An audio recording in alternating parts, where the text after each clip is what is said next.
I'm Ashlyn and my husband is Zach, and we're traveling A to Z. Join us as we tour the Piedras Blanca Lighthouse on the central coast of California. So we're in San Simeon. We're gonna go to the Piedras Blanca Lighthouse and go check it out. It's been a lighthouse for over 140 years. We are right off of Highway 1. To see this lighthouse, you actually have to reserve it on reservation.com. They take people on Wednesdays and Saturdays. I think it's about 20 people. I may be wrong on how many people they let go, but you have to reserve it ahead of time. I've kind of wanted to do this for a while, so we'll go check out the lighthouse, and they're gonna tell us about the history, and hopefully we'll learn something cool.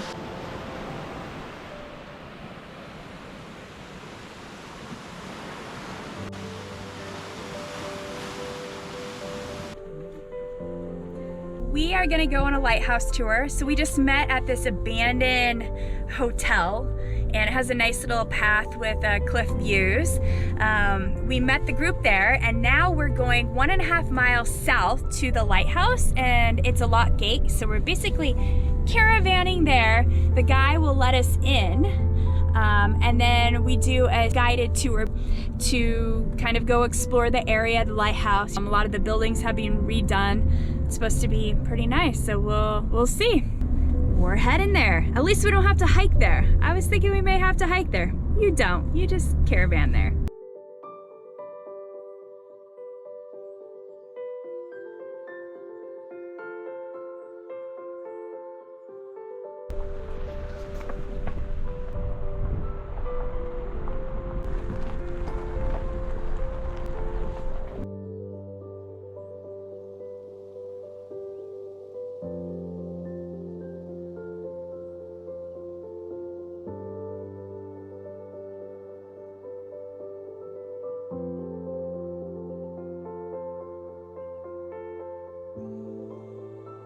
So they used to have cottages all along here where all these buildings are, but they moved the keeper's cottage.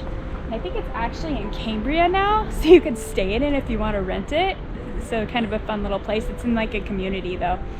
And they had a keeper's house, and they also had a fog keeper's house. The person that, when it was really foggy, could send out the alarm. This right here, right up there, is a replica of old water tower. It's not used for that anymore. It's actually a communication radio station tower that they use still today. The U.S. Coast Guard brought this in 1946. I think it was for shift change. They actually don't know why there's a bell here, but we're allowed to ring it. Let's see. And it's copper.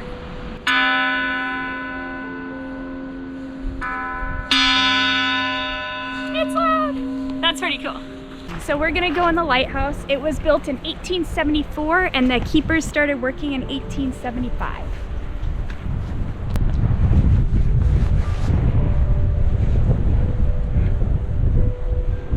Oh, they are uneven.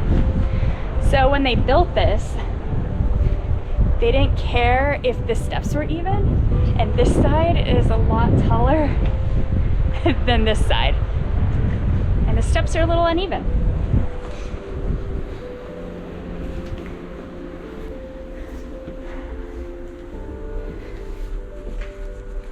They used different lights throughout the time that the lighthouse was going. They had to clean the lens with rabbit skin, and their goal was to not, when they cleaned the floor, to not produce any dust so it wouldn't get on the lens. So they had to be very careful, keep everything damp when they cleaned it.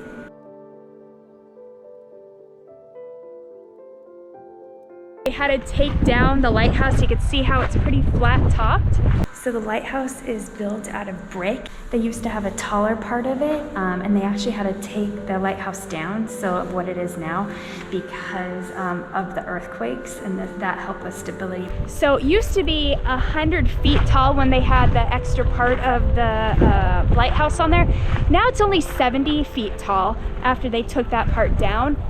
Their goal is to rebuild it back to its original size. I don't know if it'll happen, but it's pretty cool. So to get to the top of the lighthouse, there's 100 steps You could see all the steps. Unfortunately, they're closed, so we can't go up into it, but it would have been really cool. Well, they have a pretty nice little path, and then they give you a brochure so you could walk around. It does a circle around the whole area, and then they have little signs so you can read them, and they tell you information about it. This is the oil building. They used to store oil in this thing. The building would hold 2,300 gallons of oil. Every night, the lighthouse keepers would have to bring fuel up to the lighthouse to make it work. And they would bring buckets and actually haul it all the way up the stairs. About what, I think they said around 3 gallons at a time or so. That would take a long time to do, and they have to do this non-stop. I couldn't imagine. What a hard job. This is a replica of the fog signal building. You could see the high pressure tanks here and the compressor, and then it was an air compressor that made the fog sound, so it would alert the boats. Oh, then it changed. So it went from the compressed air to the air siren to then the air diphone. So that behind me is the rock off Piedras Blanca's Lighthouse. That's the white rock that the place is named for. And it's got birds on it and seals and stuff.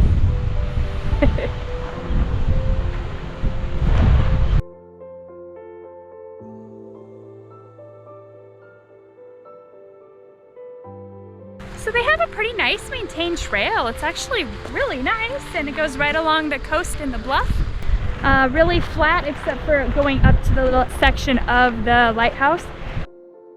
Wow, that's impressive. That's cool.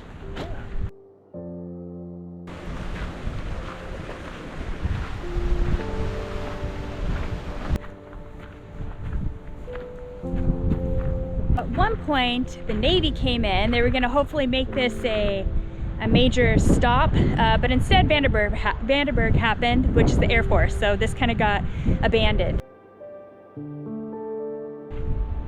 Bones from a young female humpback whale, about 30 feet long.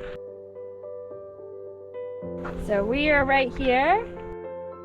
You can see that's what it looks like now. This is a fun little activity if you're on the Central Coast near Saint-Simeon and you want a couple hours to go do something. The lighthouse is pretty nice. It's definitely would be better on a nice day like today versus like a cold, windy, foggy day. So today was perfect. It's all pretty much outside. You walk from building to building. It was good. We had fun. Highly recommend it. I hope you enjoy the tour of this little lighthouse and the surrounding areas. Please subscribe below to follow more of our adventures.